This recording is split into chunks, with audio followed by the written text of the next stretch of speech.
નમસ્કાર, હું છું પ્રેરણા. આપ જોઈ રહ્યા છો ઇન્ડિયા ન્યૂઝ ગુજરાતના મહત્વના સમાચારની વિસ્તારથી વાત કરીએ તો મુખ્યમંત્રીએ વડોદરા મહાનગરપાલિકાને ₹957 કરોડના વિવિધ વિકાસ કામોનું ખાતમુહૂર્ત તથા લોકાર્પણ કર્યું હતું. આ કામોમાં આંતરિક માર્ગો, ગટર, વીજળીકરણ, પાણી વિતરણ સહિતના કામોનો સમાવેશ થાય છે. મુખ્યમંત્રી ભૂપેન્દ્રભાઈ પટેલે રાજ્યમંત્રી શ્રીમતી દર્શનાબેન વાઘેલા અને શ્રીમતી મનીષાબેન વકીલની ઉપસ્થિતિમાં મહાનગરપાલિકા દ્વારા નવા ખરીદાયેલા વાહનોને લીલી ઝંડી આપી પ્રસ્થાન કરાવ્યું હતું.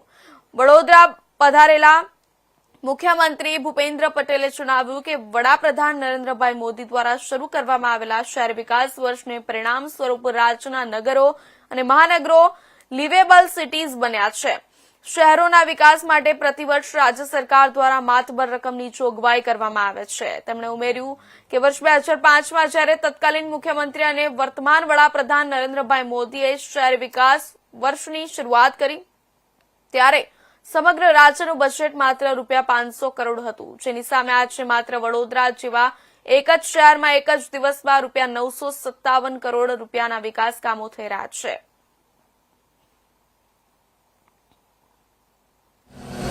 શહેરીકરણ અને ક્લાઇમેટ ચેન્જની વચ્ચે જ્યારે અર્બન લોકલ બોડી વડોદરા મહાનગરપાલિકા એ વિકાસના નવા આયામો સર કરી રહી છે, એ ખરેખર પ્રશંસનીય છે.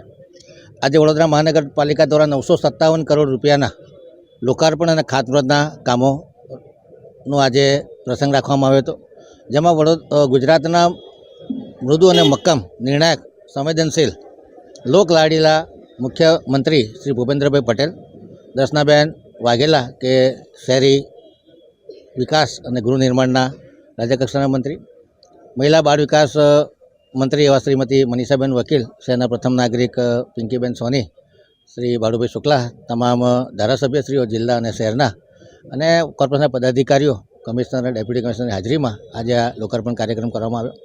ખાસ કરીને આજે જે વિકાસના કામો પ્રજા માટે ખાતમુહૂર્ત અને લોકાર્પણ કરવામાં આવ્યા છે, જેમાં ગટરના કામો, એસટીપીના કામો, ડબ્લ્યુટીપીના કામો, ઓવરહેડ ટેન્કના કામો, સ્વિમિંગ પુલના કામો, નવી વરસાદી ગટરના કામો, નવીન ડ્રેનેજ નેટવર્કના કામો, નવીન પાણીની નળિકાઓના કામો, બુસ્ટરના કામો.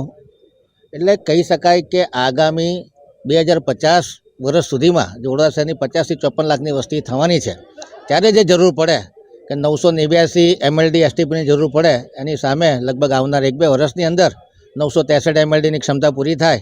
એવી જ રીતે 2050માં 1495 MLD પાણીની જરૂર પડે અને આવનારા 2-2.5 વર્ષમાં આ ક્ષમતા આપણે પૂર્ણ કરી શકીએ. આજની તારીખ આપણી 660 MLDની ક્ષમતા છે. એટલે નવા WTP બને, ખાસ કરીને પૂર્વ વિસ્તારમાં પાણીની સમસ્યા હલ થાય, ઉત્તર વિસ્તાર પાણી સમસ્યા હલ થાય. અનગઢ ખાતે 9 WTP બને, નિમેટા ખાતે 2 WTP બની રહ્યા છે, રાયકાનો WTP અત્યારે નિર્માણ હેઠળ છે. એવી જ રીતે જે અલગ અલગ નવા એસટીપી બનાવવામાં આવે અને વિશ્વામિત્રી નદીમાં જ મલિન જળ જાય છે, એમાં 90 MLDનો ઘટાડો કરી શક્યા છે. આવનારા સમયમાં આજે પણ ઘણા કામોના ખાતમુહૂર્ત કરવામાં આવે છે, જેનાથી બીજું જે 16 MLD પાણી જઈ રહ્યું છે એમાં પણ ઘટાડો થશે.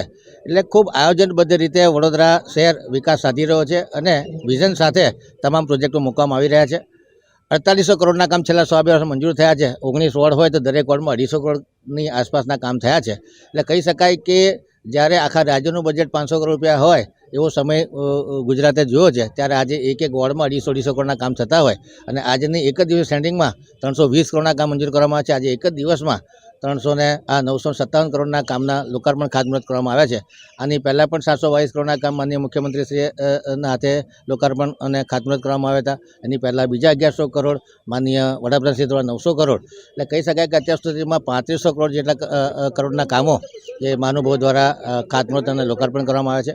આવનારા સમયમાં પણ પૂર્ણ ગતિથી લોકોને સ્પીડ અને સ્કિલથી વિકાસ મળે અને નાગરિકોને સંતોષ મળે અને એમનું ઇરિવર્સિબલ એમ્પાવરમેન્ટ થાય કે કોઈ પણ વિકાસ થાય તો કોઈ આવીને લઈ જવાનું નથી, નાગરિકોએ પોતે સહિયારા રીતે એ વિકાસને માણવાનો છે.